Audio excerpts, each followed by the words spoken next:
Valentine's Day this week, we're helping you make better choices to keep the romance going or maybe even to get it started in the first place. We're answering your questions this morning.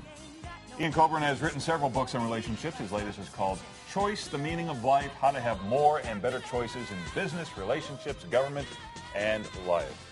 Good to have you back, Ian. Good to see you guys. How you been? Good morning. Oh, good. All right. All right, let's get to our first question. It's from Sarah. She says, I recently got divorced. I have 2 young children and want to start dating again. I'm lost on how to start. Help. This is probably overwhelming for her, as you know, I can understand that. Basically, there's 4 questions I always tell people to answer. I call them the basic questions. Is what do you need? What's important to you? What are your responsibilities? And what are your limitations? I've had divorced women answer those questions before. And for example, one said, hey, you know, I like to ski. That's important to me. So she joined some ski clubs and she started to date guys she meant there. So answering those questions will get her started, which is what she's looking for. All right. This one from Steve. Should I try for a kiss at the end of a first date? I know some women have a rule against it, so I chicken out a lot. You know, we tend to have these cycles we follow for no real reason. And the kiss at the end of the date is a good example. I mean, why is that a rule? Yeah. You know, a kiss should be romantic. It should be about the moment.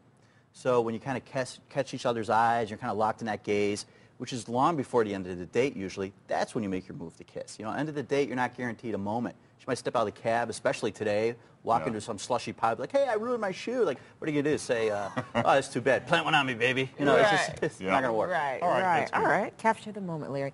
From Laura, me and my friends debate whether a woman should insist on paying her half on the first date. Should we?